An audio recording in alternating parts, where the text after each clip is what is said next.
Hi everybody, my name is Monica Cesarati, a food and travel blogger in Venice. Welcome to Venice Meets, a series of live chats from Instagram every day at 6 p.m. CET. Today I will be talking to Giulia Savini, innkeeper and farmer at Vallenuova Organic Carbon Neutral Farm in Marche, Italy. Ciao Giulia, welcome. What's happening in Urbino? The weather, Yes. it's sunny and freezing cold. Really cold. Oh, right, okay. I would have thought it was nice and warm. It's April and it's sunny. Still cold. No, this year. Are you actually in the hills or are you in a flat area? No, I'm in the hills, like 10 kilometers south of Urbino, but it's windy today, so it's cold. But it's all right. Right. So, introduce yourself, tell people who you are, and then I'll start asking you some questions. Thank you very much. First of all, thank you, Monica, for inviting me. And my name is Giulia. I'm from Milan, but my parents were weird enough to buy a farm in the early 80s to be organic farmers. And so after that, I grew up here and there. And then we opened more than 20 years ago, we opened our farmhouse for guests. So now I'm a farmer and an innkeeper, and we cook, we prepare everything with our own produce. And so that's about what I do. You got cooking classes? Yes. You got, am I wrong, or you also got you can come and stay at your place, but people can also just come and have dinner or lunch, right? Okay. Not just dinner or lunch. The cooking classes are open for everybody, but we just cook for guests staying in. So okay. We're not a proper restaurant. Very interesting to say that your parents decided to going organic in the 80s. In the 80s, when nobody didn't even know what the organic word was. So, what background do your parents have? Were they ever into farming or not? Not at all. My dad is an architect. My mom was a secretary and a mother and lots of more things like many women are. But she was very interested in herbalism and botanics. And then in the late 70s, they started reading about the environment and organic farming and the damage the farming and everything else was doing to the environment. And they decided to step in. They previously had a tiny farm in Piedmont, but that was really tiny, and they wanted to breed cows. Okay. So that was too small. Okay. Wow, that's so interesting because, we're not, this is overage now, going in the last 10 years, going organic, everybody leaves the city and moves in the rural areas. But this we're talking about 40 years ago. That's a long time to have done that. Wow, they were so forward thinking. Wow. Yeah, they always do the same. When it's difficult, they like it and they jump in. Okay, so what do you actually grow in the farm? So we do have the cows. So we more for the cows than the cows. And so we grow a lot for the cows to eat. So we grow alfalfa and barley mainly for them. And then we have rotations, of course, since we're organic. So we have other cereals, and lately we plant flax for flaxseed. And because it's good for the rotation, and then we have a small orchard, small vineyard, small everything. But the farm is quite big, but the rest is tiny. What do you do with the cows then? Do you use them for dairy, or do you actually eat them just for dairy? No, for meat. For meat, yeah. Okay. And you actually eat in your own farm, or do you actually sell it? We sell it to one butcher in the village. So it's all very nearby, very chilometro zero, as we call it in Italy. So everything is very local, and actually good in every sense. I mean, it's generally speaking, and in also harder periods, it's good to be local. So in these days, one of the reasons, I mean, Letizia said to me immediately, "You have to go to speak to Giulia. She's one of us." I said, "Okay, right, I'll listen to you." And okay. What I want to know is, I know how hard it is for us, let's say, urban people, because I'm not really urban, because I mean, let's say it's a pseudo countryside where I live, because actually I was gonna take the video today out in my garden, but tractors keep coming and going, because of course now is the time they're actually racing around, but usually they're going to go very slowly, so because there is nobody around, but I couldn't do it. But I'm like 5 kilometers from Venice, so it's a bit, I'm in the countryside, but not really the countryside, so it's still urban for me as the quarantine. What is quarantine like in a farm in the middle pretty much of nowhere? Yeah. Any difference from before? It feels a lot like before, luckily, because first of all, because we're allowed to work, because of course distance is not a problem usually in a farm, and so we are allowed to work legally, and of course it's logical, because first of all, we're producing everybody's food, and of course you can't leave the animals, oh well, I will stop this for a while. So, and second, of course, we have a lot of freedom, because we can roam around the farm, which is quite big again, so we can go forage, we can just take a walk, we can walk the dog, even more than 200 meters from home, because home is a bit bigger than 200 meters. Yeah, exactly. So, of course, it's different when you go down to the village, or just when you read the news and see what's going on. But for us, it feels pretty normal, actually. Yeah. So, obviously, Le Marche, in any case, is not a very populated area. It's one of the regions that, you know, of all the regions, is not very populated. So I assume it's much easier anyway for the locals to try to maintain the quarantine and stuff. I assume that Urbino right now must be like totally deserted. It must be amazing. Actually, there were some students, lots of students studying in Urbino come from southern Italy, typically. So many of them actually stayed in Urbino. And because, of course, the problem was not bringing the virus around Italy, and they were very conscious. They stayed there, but now they're feeling a bit lonely and left apart, because nobody's thinking really about them, and they can't go out, and they don't have a lot of modern things in the apartments where they live. So but anyway, Urbino is usually not very Yeah. crowded. And these days, it's completely alone, like many places. There's some people asking me about Urbino. Urbino is a beautiful, it's medieval, right? I'm not saying this wrong. It's medieval times. It's Renaissance. Renaissance, okay. It's a beautiful in Le Marche. We actually call it Marche in Italian. We don't call it Le Marche, but vabbè, okay.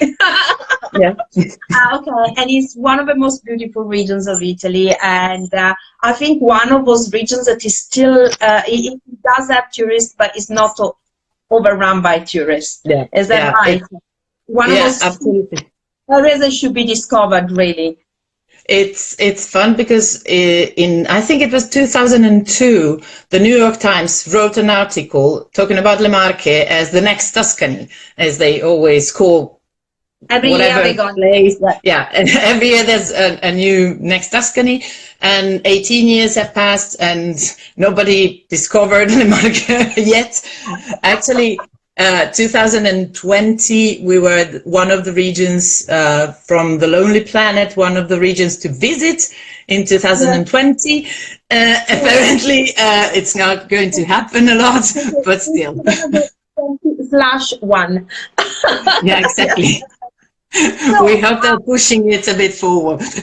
Okay, when I asked you to talk about food, you went like, "Oh no, let's not talk about market food." But funny enough, the few times I've eaten market food, I was actually very impressed.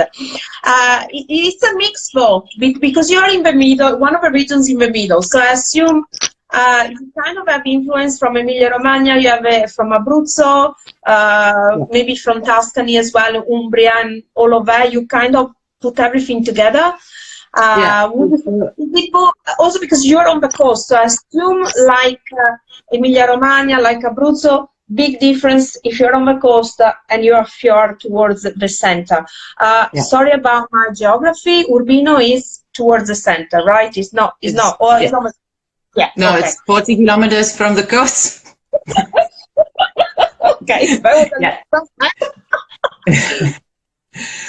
Yeah, it's actually the Le Marche in Italy. Every region, every place is very different from the next village. In Le Marche, we have, and that's one thing that we need to stress for foreign people, that they should understand. Yes, we got Italian cooking, but we don't really have Italian cooking. We got regional Italian cooking. Yeah, and regional can be like 2 miles around, and that's about it. So, and there are actually some dishes that are very popular in like 3 villages around, but in one of the 3 villages, it's called a different name. Yes. Anyway, just in case, you know, not to mix up too much with other people.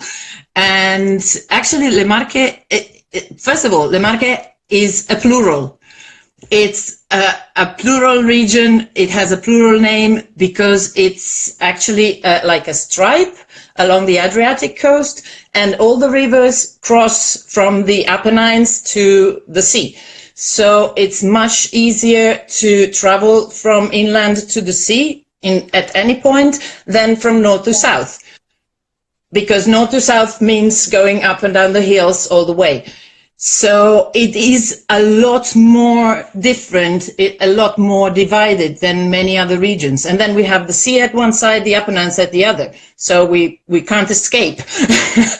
So it really makes a huge difference. And in history, we had huge differences. So the food is completely different. And actually, northern Le Marche, where Urbino is located, is a lot more similar to Emilia-Romagna, actually Romagna, because Emilia-Romagna is also a double region. Exactly. So we share a lot with Romagna, while in the center and the south, it's a lot more similar, let's say, to Umbrian or Abruzzo. Yeah. And of course, the coast has very strong characteristics, and we have other characteristics, so it's all messy. The area where you live, so if it's very similar to Romagna, it will be more about a lot about pigs, a lot about cows, a lot about breads and pasta, of course. Yeah. Let's say that the very typical things are the egg pasta, like in many places in central and northern Italy, and not throughout Italy, but yes, in this area. And let's say, yes, breads and, for example, the grilled meats are very popular in this area. And of course, all kinds of vegetables and other things, but and some tastes are very typical. For example, we have a combo. I always say that in Italy, every region, every area has a specific combo of flavors. Like in, I don't know, can be rosemary and garlic, or marjoram and garlic in Liguria, for instance. And everybody thinks of Italy as tomato and garlic and oregano, which is basically the south. Not here, not Venice, of course, not Milan, where I'm from. No way. Sage and rosemary. Sage and rosemary. Yeah. And here it's a quite an unusual combo, which is lemon peel and nutmeg. Oh, okay. Ooh. Now you're inspired. Okay, what do you do with the lemon peel and the nutmeg then? On which kind of dishes? First of all, passatelli. I'm sure you know them from Emilia-Romagna. Of course. And of course, not in every area they have the nutmeg and the lemon peel. Some areas have just one of the two, but here is both usually. And then we have, in this time of the year, we have the Crescia di Pasqua, which has only the nutmeg, but it's very important.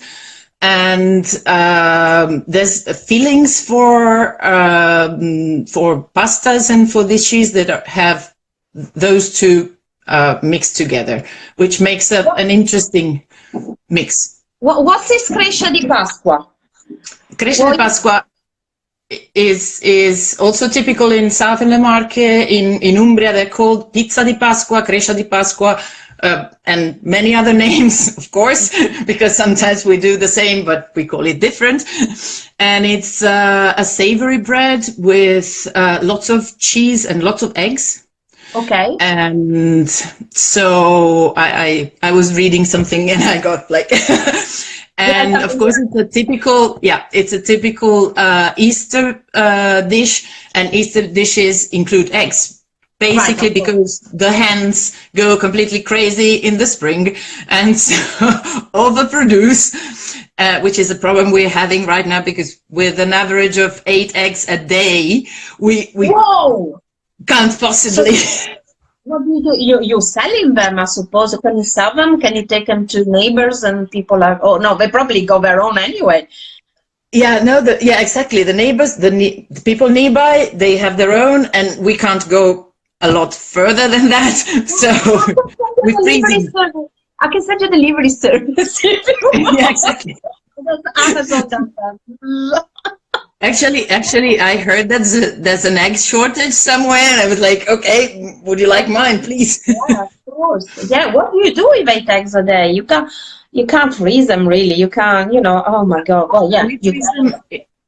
We freeze them in a jar if we really have too many, and we make pasta, homemade, and we freeze the pasta, which is better. And then we eat a lot, and we make lots of sweets and things, but it's like really a bit overwhelming. Yeah, I can imagine. So you do your cooking classes. How long have you been doing the cooking classes for? We did the cooking classes for like 5-6 years now, but my life is before is divided in before my mother used to help me, and now she doesn't anymore. She just retired, and so now my partner helps me, and luckily he's a great pasta maker. He's from Ferrara, which is. Yeah, so he arrived with his rolling pin and his things to make. You have a certification with a DNA written, I am from Emilia Romagna, I can make pasta. Yeah. Exactly. So now he makes the pasta for the guests, and it's really fun because of course he uses the rolling pin, and so he has everybody trying. Let's talk about his rolling pin story. Okay, so every time I have cooking lessons, I don't know you, but everybody arrives and they go like they want to make pasta, that is not traditional of Venice, of course, but you do help, you do show it anyway because it's only fair. Whatever. If I can, I convince them to have rice, but every time we do the pasta, and they all go out and they all look at us because we don't have a machine. I mean, Arianna has a machine in her house, a big professional one, that she uses because she makes pasta every day for her family, so sometimes she doesn't have time. But really, if we have to teach, I'm totally against the machine. For me, is right from the beginning to the end, it's got to be done by hand. Because if you understand how to do it by hand, then if eventually you get the machine, you understand how the machine should be. Yeah. Okay? And we had a competition once. We took our machine, and it was me rolling and the machine, and I actually rolled and cut and chopped and prepared the pasta faster than the people that were doing with the machine. No, not me. But yeah, because if you think about it, by the time you spend there, put it in, out, put it in, out, put it in, out, I'm rolling, ta ta ta ta ta ta ta, done. Yes. I assume your partner agrees with me. Absolutely, he does. 1000%. No pasta with a machine, but as long as he doesn't want me to do it, I'm fine with it. You can pasta? It's a win-win. I can make it, but I'm slower. I'm definitely slower, and then I want a perfect circle in my dough, so I'm like I'm pretty useless. It could take a while, so luckily he's faster, and he's one of those people who suddenly say you hear noises in the kitchen, and suddenly he's preparing something. So it's, that's nice. it's great to do it. I mean, I'm fine. Listen, so how many people can take part in your cooking classes? Oh, we usually do like 6-8 people maximum. Yeah, small groups, because it's all hands-on, and we like people to be able really to take part, and we don't have a specific place for that. We just work in a biggish kitchen. Yeah, in the kitchen of the Agriturismo, which is a professional one, but it's not huge, and it's not thought for giving. It's all day long. Do you actually go in your field to pick up the stuff as well?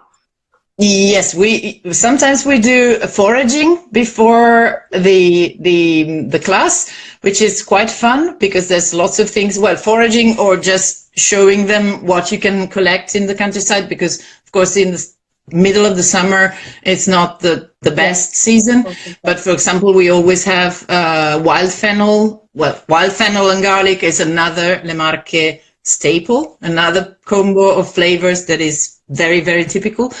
So we cook with wild fennel quite a bit, and we go out to collect the fennel, and in the meanwhile we just take a short walk, and I show them like wild carrots that are very strange, but everybody recognizes them because they can smell the carrot, and berries that will be collected later in the year, in autumn, and many other things that we usually collect to make liqueurs or jams, or all sort of preserves that we make.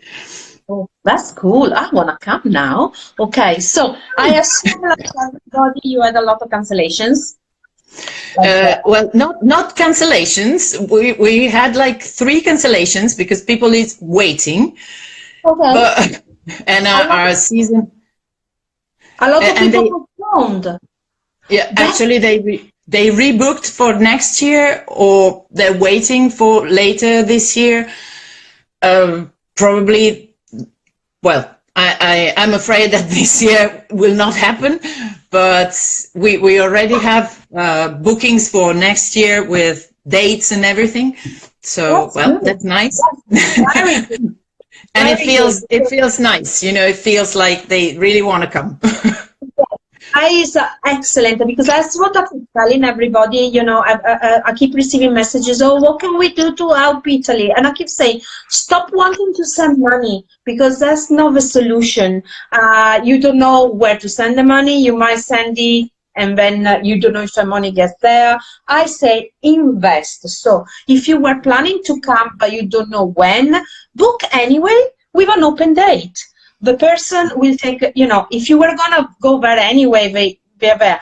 If you don't want to give away, you want to invest in artisans, invest in artisans. But rather than, for me, I personally, I think rather than spending money, but yeah, it's nice, but you don't know if your money is going to get there. I think it's a better solution. And it feels better as well for the person that receives it, because one thing to receive a booking, one thing is to receive money given like this. You feel like you didn't earn it. You didn't, you know, okay, you appreciate it. I'm not saying you don't appreciate it, but it's not.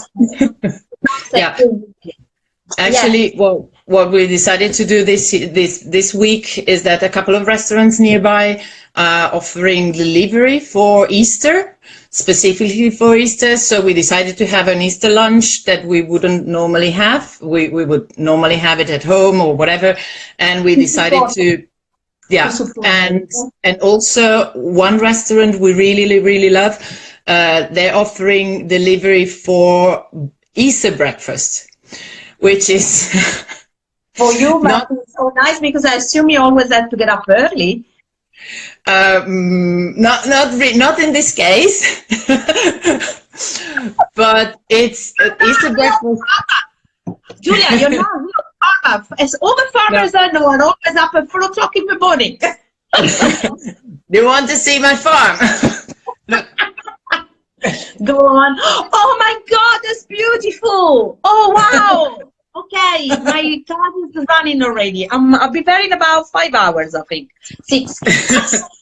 Wow, that's And the cows must be somewhere around there. how And many, know that how many cows have you got? right now we have 27 cows, 1 bull, and about 30 smaller ones. Oh, So wow. about 60, more or less. That's a good number. Have they all got a name? No, no way. Wow. I don't. Only milk cows have names because they stay alive forever. Okay. So what breed of cows do you have?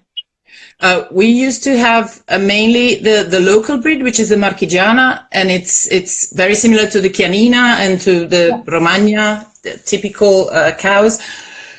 The problem is that organic and the Marchigiana, which is a very old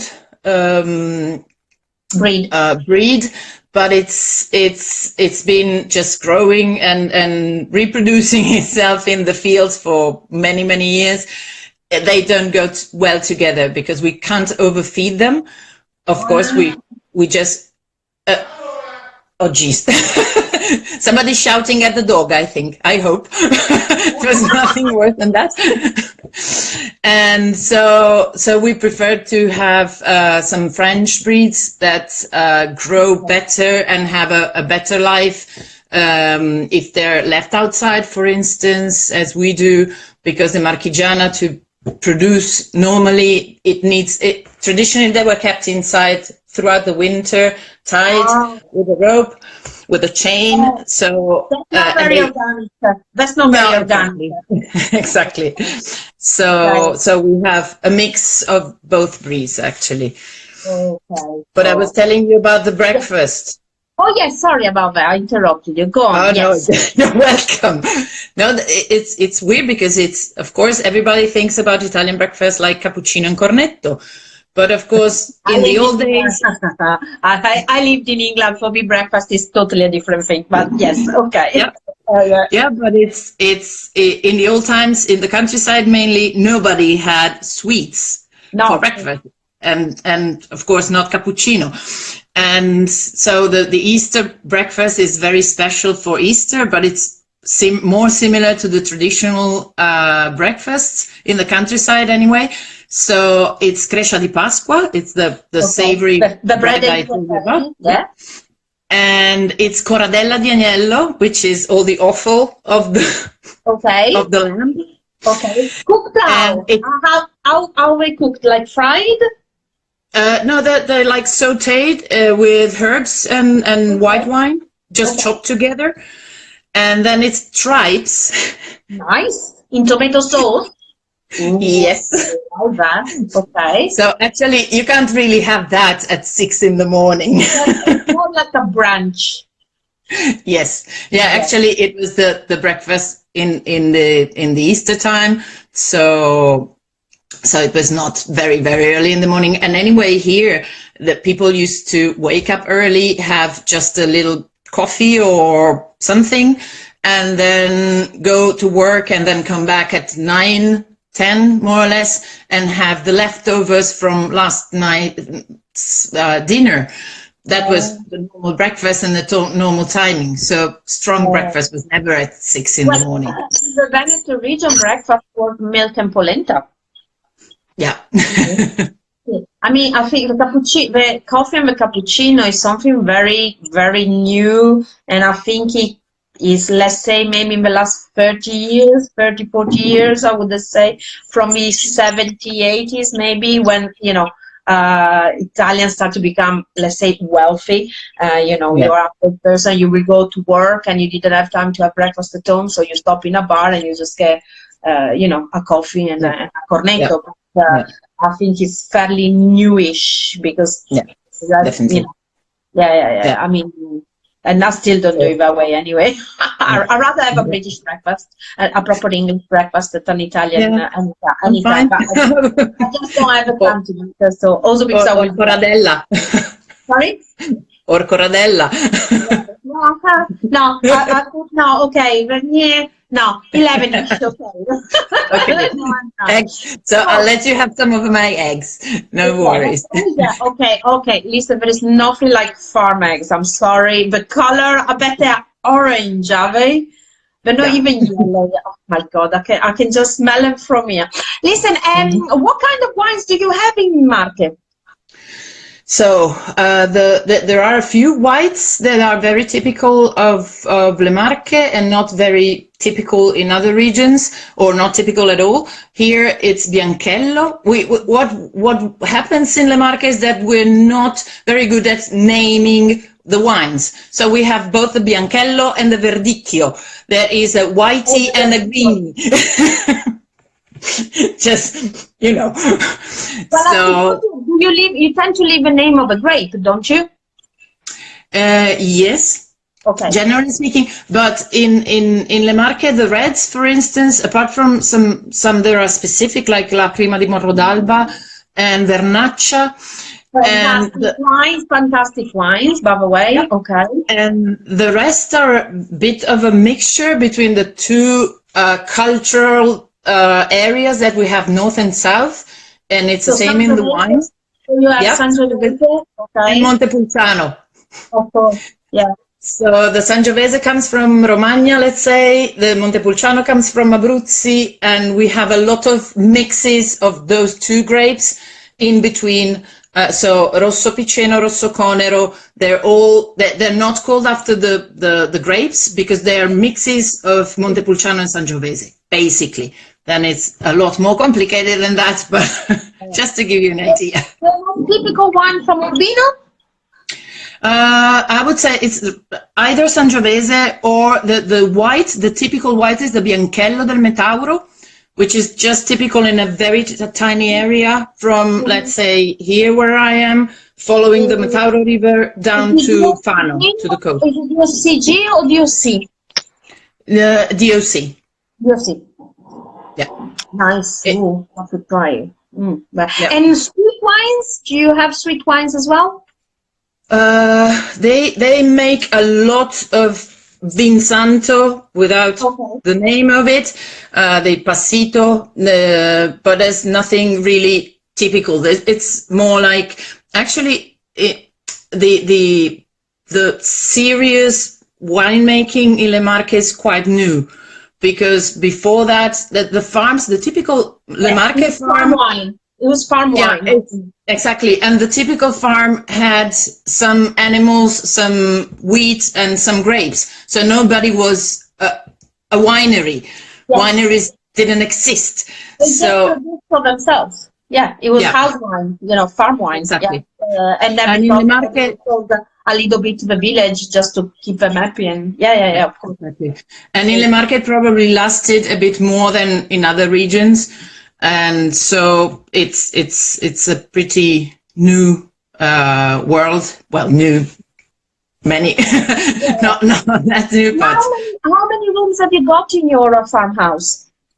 We have 6 rooms where we do bed and breakfast, and then we have 3 apartments for 2 to 4 or 5 people. Okay. From which month of the year generally? Well, April to September?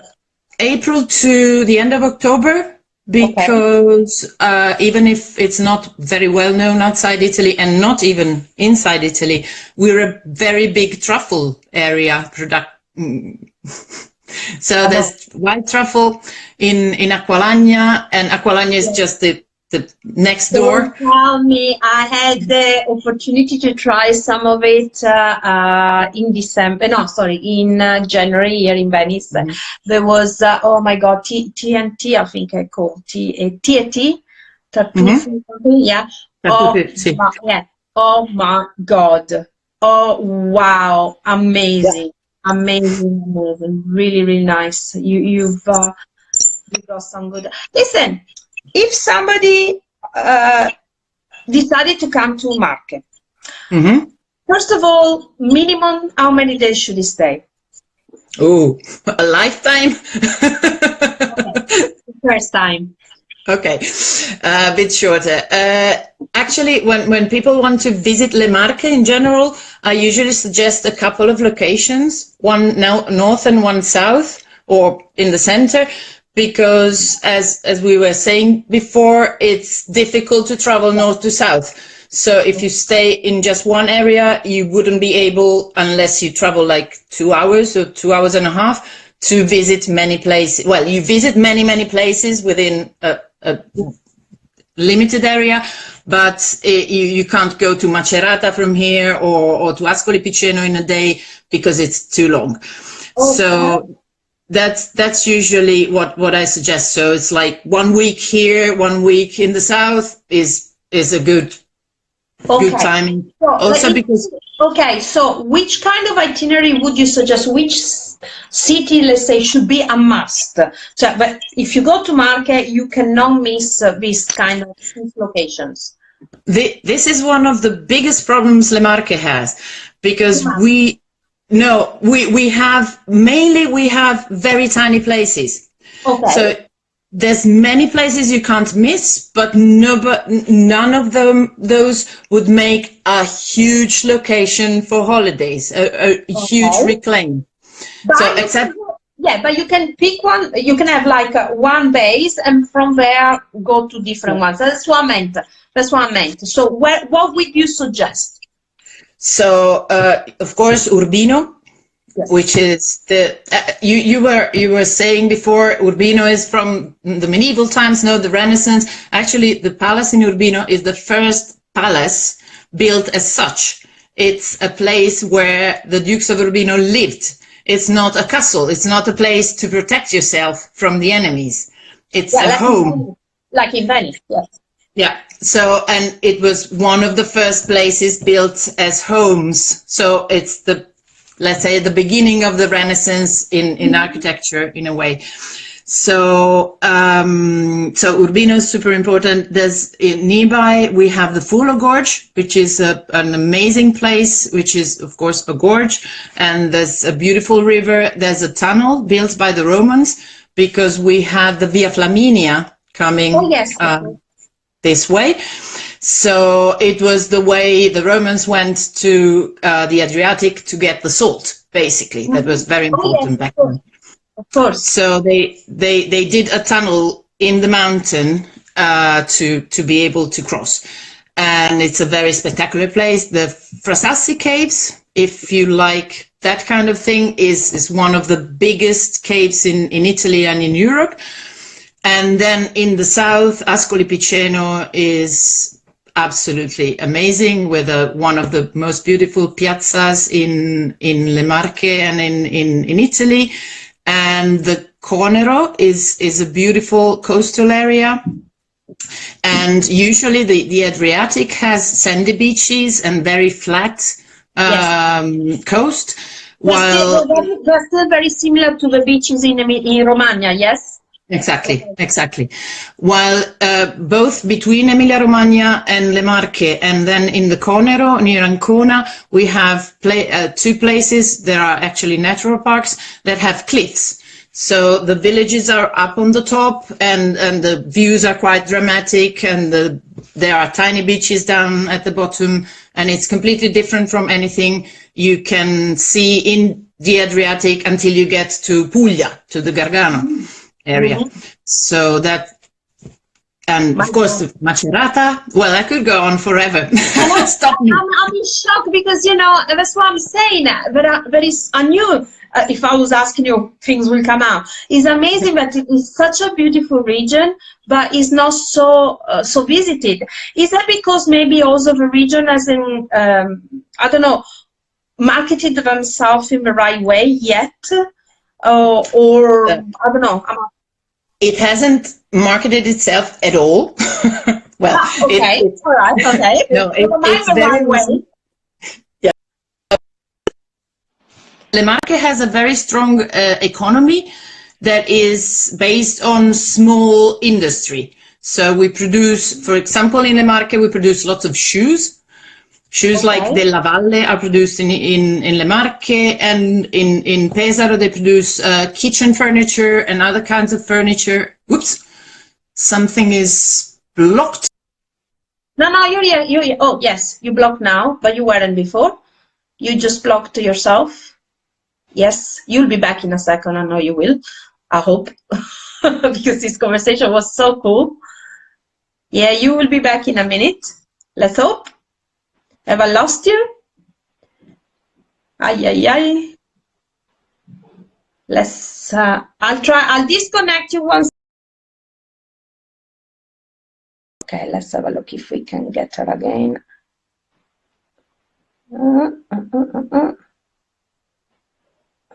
She's gone.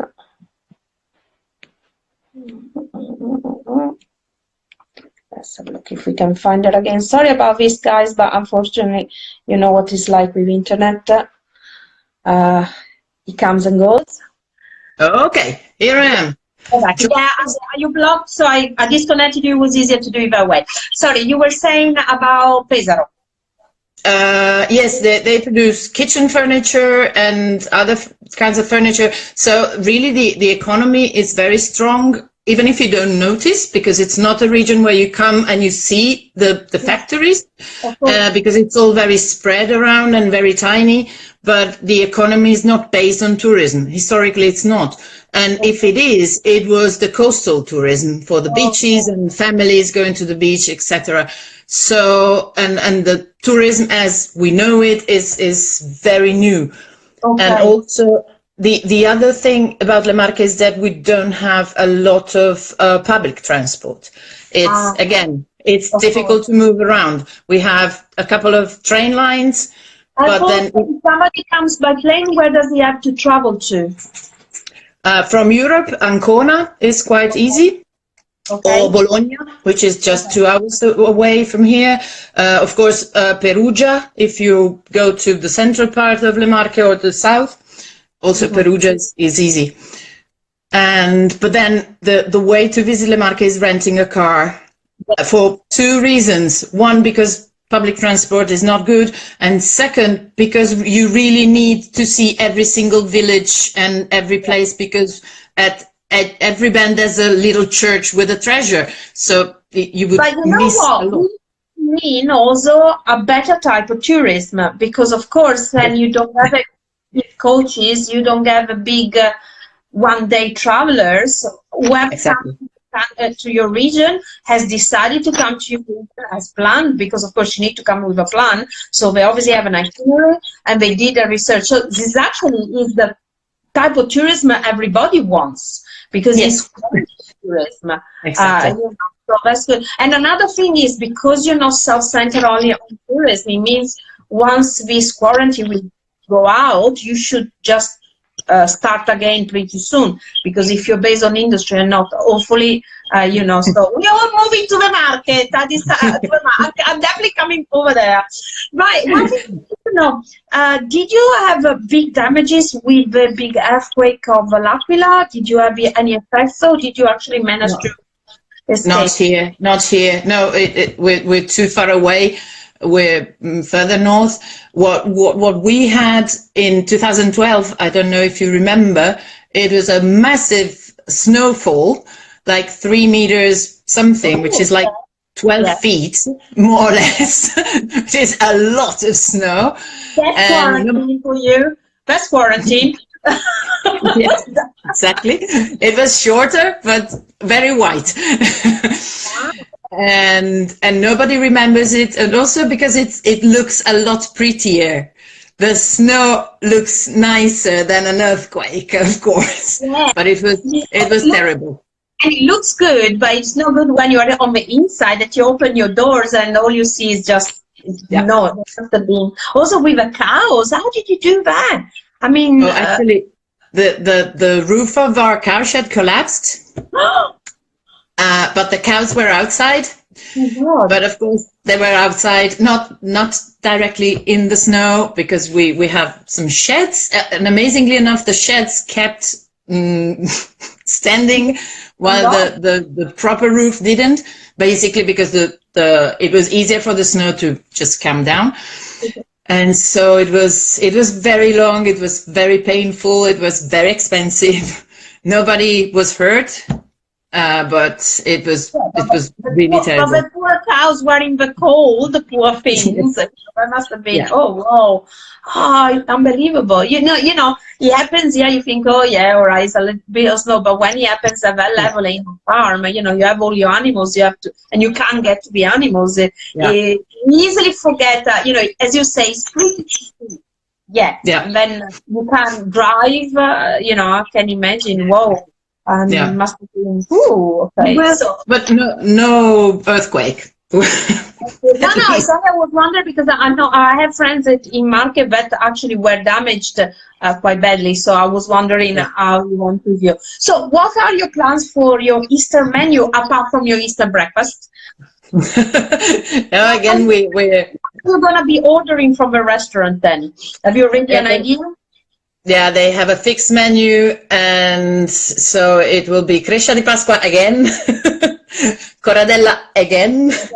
We're not having everything in the same day. We're having the breakfast one day and the lunch on the Sunday. And then it will be breaded and fried lamb chops, which is a very typical thing here. I had never eaten it before coming to Le Marche. And fried lamb was not a thing for me, but it's very yummy. So, and I don't think we will have a dessert because we will die before that, probably. Does your mom ever cook also Milan food or not? Lombardy food or not? Does your mom cook every so often Lombardy food or not? Yes, actually, my mother is from Genoa originally. I want to pesto then. I want a pesto. So my cooking and my dad is from Romagna and my guy is from Emilia, so we're like, you know. Oh my God, what meat? Where's your dad from? From Cesenatico. Oh wow, he knows how to make piadina then the proper way. Oh my God. Not my dad, but his cousins do. So yes. Every time I go towards, I go too often to Bellaria e Giamarina, and on the way I always stop in Cesenatico to buy the piadine to take home when I come back, because there is, you know, near where we go, near just before Cervia, there is a place that I always stop. Go in, buy my piadina and take them over, because the way they make them in that area, I'm sorry. But in this area, near Urbino and Fermignano, my village, we have another flatbread that is not very well known at all. Okay. And it doesn't, the similarity with piadina is just that it's flat and round. That's about it. Because it has eggs and it's layered with lard. Rendered lard. So it's a bit stronger. Very light. Always. As healthy as can be. Countryside food in central Italy is never light, I would say. Oh, do you actually use spices a lot, like chili and stuff like that in Marche, or not? No, we use quite a lot of spices that are a bit hidden in the dishes, like in the ragu. Lots of people add cinnamon or nutmeg, which you don't really notice. Not spices like in Abruzzo, like they do in Puglia. Okay. No. It's still like in the salamis and all that. It's still a very central Italian tradition, and not like in Abruzzo that is already like South Italy. I definitely got to go to Letizia and Vestopova to see you, Ben. I definitely have, because I actually never been to Marche. Shame on me. But I have to come and do a blog tour. Okay, I'll come over with a few bloggers and come and do some cooking lessons. I want to learn how to make pasta with your man. Of course. No, I know how to make pasta, and I know how to make pastatelli as well. And pastatelli, I know how to make, oh gosh, what's the other one? Strozzapreti as well. Mm-hmm. Yeah, that's also very typical here. Yes. Letizia is underneath going, yes. There she is. Well, and it's just 1 hour something from here to Letizia's place. Oh. Definitely. Okay. Right. Or girls, you pack up and you come over to Venice and we go and do a giro di ombre. Yes. Yeah, I could. Well, maybe if you insist, I might do that. Absolutely. Then we can have some proper kitty, and I'll tell you all the history and everything. Giulia, by the way, so two things. Do you remember I asked you if you got something handmade? Yes. What have you got for us? Oh, that is beautiful. What is this? This is called buccaletta. Okay. And it's actually not from this area. It's from central Le Marche, from the Fermo province. And the artisan who made this is called Emanuele Bozzi. And he's from Montottone. And Montottone used to have like 30 places where they made pottery. And nowadays there's just one. And the better, of course. Because there wasn't a request for it, or because they only produce everyday use pottery. They don't do maiolica. They don't paint the pottery. It's just enamels. And so, of course, would you use that for wine or for water? I use it for water, but I think it's traditionally for wine. And there are many different shapes of this kind of jar, of jug, and of course all kind of things for cooking your food in it, for milking the cows or the sheep, and for producing cheese. There's all sort of things. And of course nowadays they're not used anymore because everything is plastic or any kind of other material. So most of the things they produce are not used anymore. So the production shrank a lot. Of course, there's still people who buy things for using them or for just having them around the house. But of course, it's no longer. You must have some beautiful pots for cooking. I love to see that actually. It's very interesting. Okay, so can you give us your contact details, please? Where can we find you? I want to say, complimenti. This is a sign and a half. This is, I talk about professionals. So, where do we find you? Vallenuova.it is your website. We find you in every single social media. So, Twitter, Facebook, and Instagram as Vallenuova. Simple as that. That's easy. It was so nice talking to you. I can't believe it. We've been following each other for so long, and we are now. I love this. I love these chat things because I'm getting to talk to all these beautiful women, all these beautiful people that I've been friends for a long time on Facebook, but we actually didn't get to meet. So the quarantine is doing something good. Absolutely, it is. Luckily. At least there.